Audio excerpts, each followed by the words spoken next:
रामधारी गुप्ता, खंड 1, प्रतिलेखन संख्या 59 एवं 60, गति 85 वर्ड प्रति मिनट। महोदय, समाज कल्याण संस्थाओं का काम बहुत बड़े परिमाण में बढ़ा है। आजकल इसके लिए अनुदान भी पहले से कहीं अधिक दिए जाते हैं। हर पंचवर्षीय योजना में हम इस पर अधिकाधिक धन खर्च करते हैं और आजकल समाज कल्याण का कार्य करने वाले पूर्णकालिक कार्यकर्ता भी पहले से बहुत अधिक हैं। लेकिन मैं ऐसा अनुभव करती हूँ कि जैसे जैसे हमारे व्यय और कार्यक्रम बढ़ते जाते हैं, वैसे वैसे इस काम में व्यक्तिगत उत्साह और लगन की भावना घटती जाती है। अध्यक्ष महोदय ने मिशनरी भावना का उल्लेख किया और मैं भी अनुभव करती हूँ कि आज वह नहीं है। मैं वह केवल बोर्ड के बारे में ही नहीं बल्कि सामाजिक कार्य के समस्त क्षेत्र के बारे में कह रही हूँ। फिर स्वेच्छा सेवा प्रयास भी कुछ कम होते जा रहे हैं। ऐसा भी होता है कि जब विचार संस्थाबद्ध हो जाते हैं तो उनमें कुछ न कुछ आशययुक्त काम करने की भावना आ जाती है।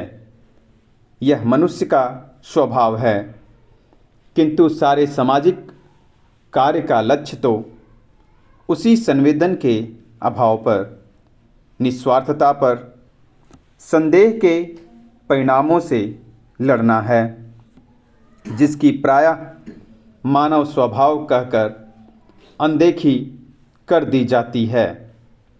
मैं जानती हूँ कि जिस मिशनरी भावना से काम शुरू किए जाते हैं, उन्हें बाद में उसी तरह बनाए रखना हमेशा संभव नहीं होता। लेकिन बेहतर संगठन खड़ा हो जाने के बाद समस्याओं के बेहतर हल निकलने चाहिए। अतः हमें केवल अनुदानों से ही संतोष नहीं कर लेना चाहिए, बल्कि यह ध्यान रखना चाहिए कि इस सामाजिक कार्य के पीछे जिससे कि सामाजिक परिवर्तन हो रहा है, उद्देश्य क्या है। बोर्ड सामाजिक रूपांतर का केवल साधन मात्र है। राजनीति और आर्थिक कामों में फंसे रहने के कारण हम सही दिशा में और स्वदेश सामाजिक परिवर्तन की ओर काफ़ी ध्यान नहीं दे पा रहे हैं। किंतु परिवर्तन तो हमारे अपने विकास और विश्व की घटनाओं के कारण, जो हमारे जीवन और समाज पर निरंतर प्रभाव डालता है, स्वतः आ रहा है।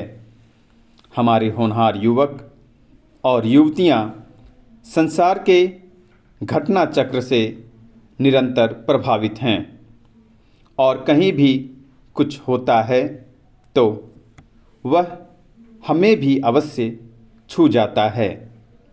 लेकिन परिवर्तन का इस प्रकार केवल उपोत्पाद के रूप में या अप्रत्यक्ष रूप में आना पर्याप्त नहीं। हमारी अपनी अनेक समस्याएं हैं जो हमारे अनुभव की दृष्टि से विशेष प्रकार की है।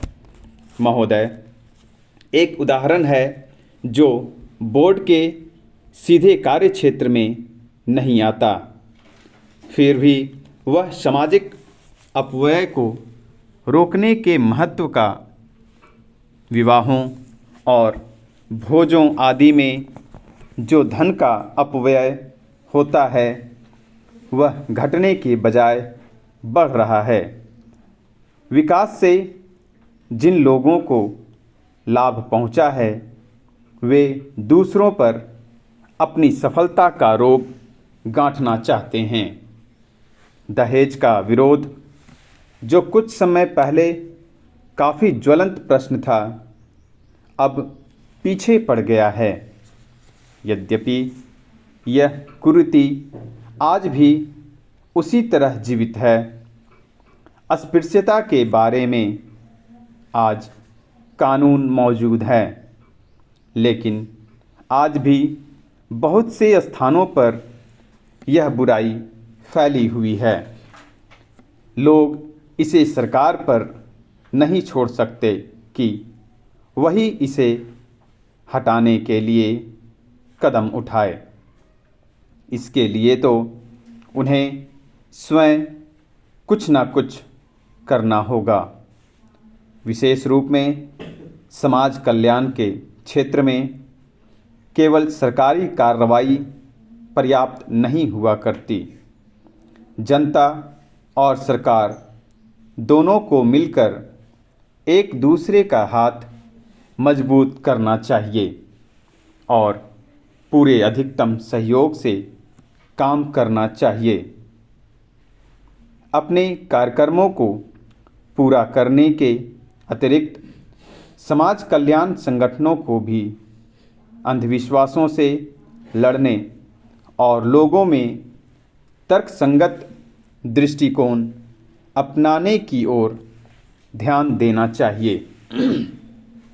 समाजसेवी संस्थाएं दैनिक जीवन में वैज्ञानिक चिंतन को लोकप्रिय बनाने के लिए बहुत कुछ कर सकती है।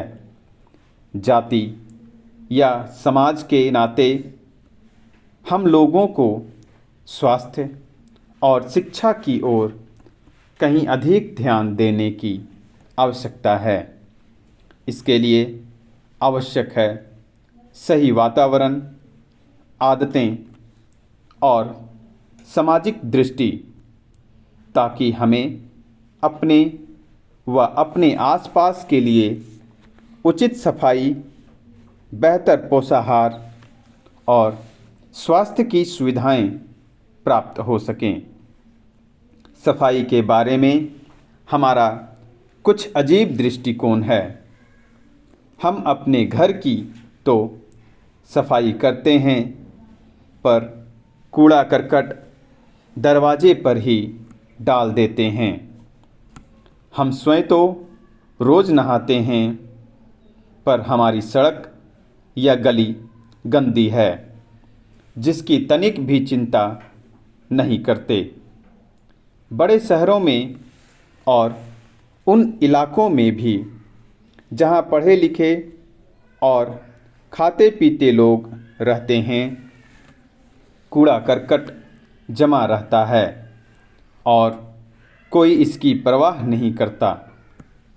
स्पष्ट रूप से यह स्त्रियों की संस्थाओं और समाज कल्याण संगठनों का काम है।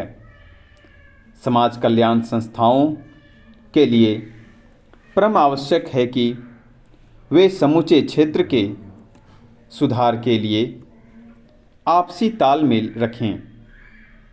सरकारी विभागों का आपसी तालमेल भी बहुत आवश्यक है, जिससे स्थिति सुधर सकती है।